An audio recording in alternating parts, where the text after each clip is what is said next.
Olá, sejam muito bem-vindos ao canal de podcast do professor Elias Cruz e hoje iremos tratar sobre o renascimento cultural europeu.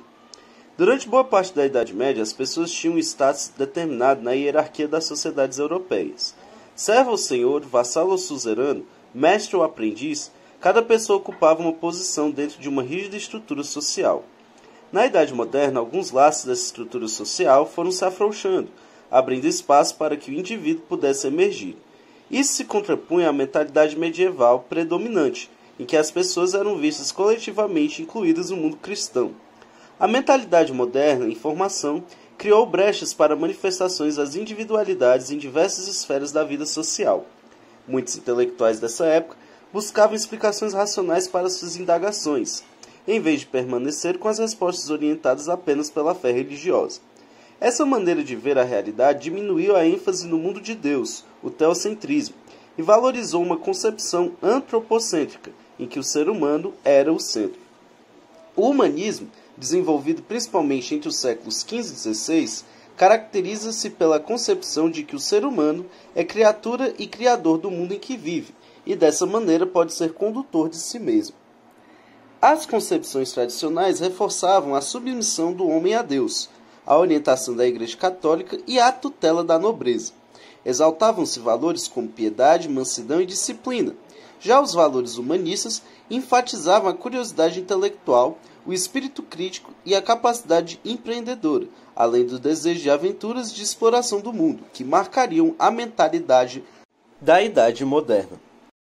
Nesse contexto histórico e sob inspiração humanista, desenvolveu-se entre os séculos XV e XVI um movimento cultural urbano que atingiu principalmente as pessoas mais ricas e com prestígio social das cidades prósperas, como Florença, Veneza e Roma, todas na Península Itálica. Em contrapartida, no mundo rural, o camponês dessa época era pouco diferente do camponês medieval. Esse movimento cultural urbano ficou conhecido como Renascimento ou Renascença. Embora a palavra renascimento não fosse empregada naquela época para definir o movimento cultural, podemos dizer que muitos intelectuais desse período expressaram um desejo de fazer renascer, reviver ou recuperar elementos da natureza greco-romana. Cabe ressaltar, no entanto, que apesar da admiração dos chamados renascentistas pelo passado clássico grego e romano, o renascentismo não foi e nem poderia ser um simples retorno à antiguidade. Afinal, nenhuma criatura nasce ou cultura nasce fora de seu tempo, e quase todos os grandes renascentistas estavam profundamente marcados pelo cristianismo, ainda que desejassem transformá-lo. Isso se torna claro quando observamos o fundo cristão que persiste nas obras artísticas desse período. Além disso, houve uma renovação no tratamento dessas questões a partir de uma nova perspectiva humanista, que em boa medida superou os caminhos medievais, abrindo novas trilhas, novas perguntas e novas possibilidades de ação. No período do Renascimento, não houve apenas uma mudança na qualidade da obra intelectual, mas também um aumento na quantidade da produção cultural. Entre os fatores que influenciaram essas mudanças destacam-se o desenvolvimento da imprensa, do qual o alemão Johann Gutenberg, que viveu entre 1400 e 1468, desenvolveu o processo de impressão com tipos móveis de metal, o que representou um grande passo para divulgar a literatura em maior escala.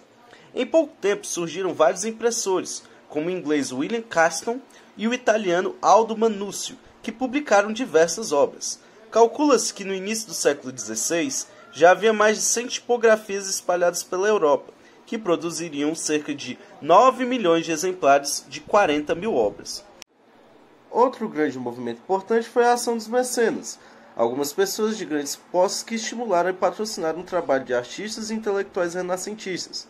Entre essas pessoas, conhecidas como mecenas, encontravam-se banqueiros, monarcas e papas. Apesar de sua diversidade, os historiadores costumam apontar na arte renascentista algumas características comuns, sobretudo nas artes plásticas. Inspirando-se em modelos clássicos greco-romanos, os renascentistas buscavam o equilíbrio e a elegância das formas, realçando a sensação de leveza, luz, cor e movimento. Para representar a realidade, os pintores renascentistas desenvolveram a técnica da perspectiva, por meio da qual procuravam dar uma aparência tridimensional a personagens e objetos representados. Anteriormente, as pinturas medievais europeias e bizantinas contentavam-se com um plano bidimensional. A técnica da perspectiva proporcionou ao observador do quadro a sensação de perceber o volume e a profundidade das figuras. O renascimento artístico teve seu berço na Península Itálica, especialmente em cidades como Florença, Roma e Veneza. Dentre as condições que contribuíram para isso, nós podemos destacar que elementos preservados na antiguidade, que dentro da Península Itálica, onde ocorria a sede do Império Romano, a região mantinha muitos monumentos arquitetônicos e esculturas do período anterior e durante o Império Romano. Também houve um desenvolvimento comercial urbano intenso, em que algumas cidades italianas tinham um comércio intenso e competitivo. Ao acumularem riquezas, os grandes comerciantes, banqueiros dessas cidades entraram em choque com os valores medievais, pois passaram a adotar uma mentalidade individualista e racionalista.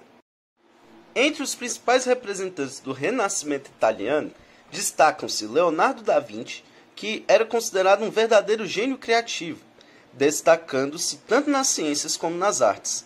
Entre as poucas telas e afrescos de sua autoria encontram-se obras-primas da pintura, como A Última Ceia, Mona Lisa, Ginevra del Bizzi e A Virgem dos Rochedos. Outro grande nome é Rafael Sanzio, atendendo aos pedidos dos papas Júlio II e Leão X, produziu diversos afrescos para decorar o Palácio do Vaticano. Celebrizou-se por ter pintado várias Madonas, que eram representações da Virgem Maria com o Menino Jesus. Outro grande artista do período italiano foi Michelangelo, que era pintor, escultor e arquiteto.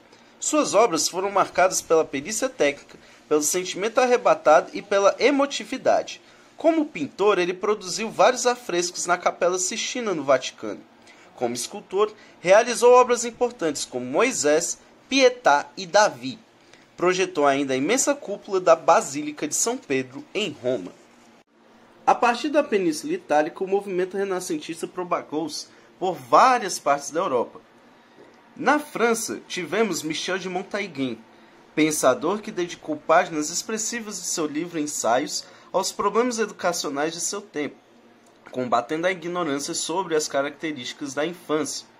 Na Inglaterra tivemos Thomas More, que era um humanista autor de Utopia, que em grego significa lugar que não existe, livro no qual projetou a existência de um estado ideal organizado de forma comunitária e imaginou uma sociedade em que as pessoas viviam em harmonia, livres dos males da guerra e da intolerância religiosa.